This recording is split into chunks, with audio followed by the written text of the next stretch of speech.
وہ اور 85 والی قرارداد کے حوالے سے تمام ایشو ہم کو ڈسکس کرنا پڑا اور یہ تمام چیزیں ڈسکس کرنی پڑی۔ یہ 86 نمبر کی جو قرارداد تھی وہ یہ تھی کہ جو سپریم کورٹ نے فیصلہ دیا ہے اس پر یہ ہاؤس ڈیپ کنسرن،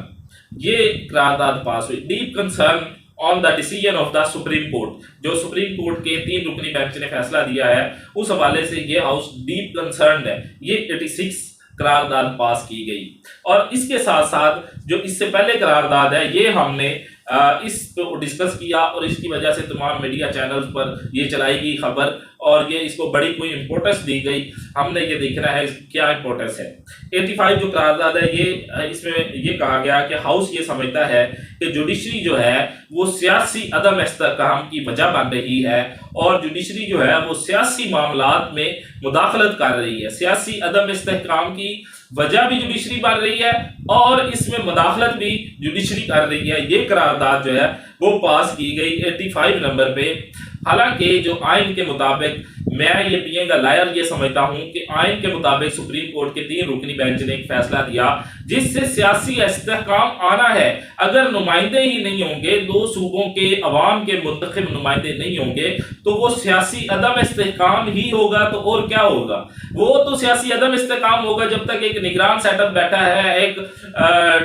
جو ڈمی حکومت بیٹھی ہے، وہ تو عوام کے نمائندے نہیں ہے، وہ عوام کے منتخب نمائندے نہیں ہے، تو سیاسی استحکام کس طرح آئے گا جب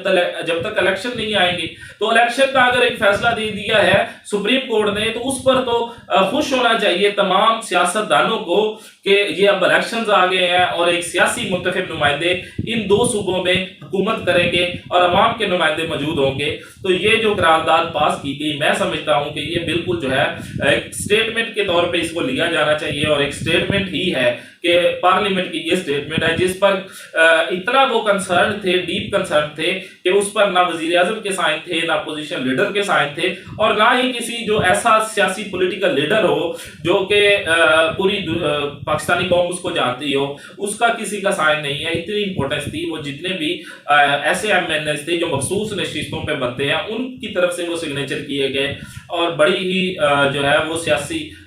مداخلت کی گئی جوڈیشری کی طرف سے، یہ کہا گیا ہے اس قرارداد میں۔ یہ ایک سٹیٹمنٹ ہے، اس کے علاوہ اور کچھ نہیں ہے۔ 84 جو قرارداد ہے وہ 5 فروری کو کشمیریوں کے ساتھ اظہار یکجہتی کے طور پر پاس کی گئی۔ آج تک یہ آپ دیکھ رہے ہیں کہ کشمیریوں کے ساتھ اظہار یکجہتی کے طور پہ قرارداد پاس کی گئی، اس کا کیا امپیکٹ ہوگا؟ اس کا یہ امپیکٹ ہوگا کہ بس ہم نے ایک سٹیٹمنٹ جاری کر دیا ہے، اس سے زیادہ اور کیا ان پہ اثر ہو جائے گا؟ کیا انڈیا والے فوجی ڈر کے بھاگ جائیں گے کہ پارلیمنٹ نے یہ قرارداد پاس کر دی ہے اور کشمیریوں کے ساتھ اظہار یکجہتی کر دیا اور ان پر مظالم کی جو مذمت کر دی ہے؟ کیا وہ بھاگ جائیں گے؟ کیا اس پہ ان کی سپریم کورٹ جو ہے وہ لیگل ایکشن لے لے گی؟ کیا یو این او ایکٹیو ہو جائے گی؟ کیا اس پہ جو ہے وہ تمام سیاسی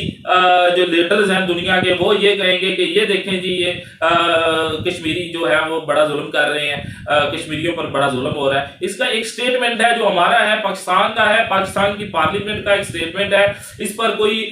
جو ہے وہ انٹرنیشنل کورٹ آف جسٹس آئی سی جے نے نوٹس نہیں لے لینا، اس پہ کوئی فیصلہ نہیں دے دینا، یا جو اس پہ سیکشن لگا کے انڈیا کے مودی نے جو ان پر جو ہے قابض ہوا ہے کشمیریوں کی زمینوں پر، کیا وہ آرٹیکل واپس ہو جانا ہے اس جو قرارداد پاس کی گئی ہے؟ اسی طرح یہ جو قرارداد پاس کی گئی کہ سپریم کورٹ مداخلت کر رہی ہے اس میں سیاسی معاملات میں اور عدم استحکام کی وجہ بنا ہے یہ فیصلہ اور جوڈیشری بن رہی ہے، تو یہ بڑی ہی ایک اس کی کوئی اہمیت نہیں ہے قانون کی نظر میں سوائے ایک سٹیٹمنٹ کے اس کو کچھ بھی نہیں کہا جا سکتا۔ تو یہ تھی آج کی ہماری ڈسکشن۔ آج تک 87 قراردادیں منظور ہو چکی ہیں اس ٹنور میں 2018 سے لے کر اب تک،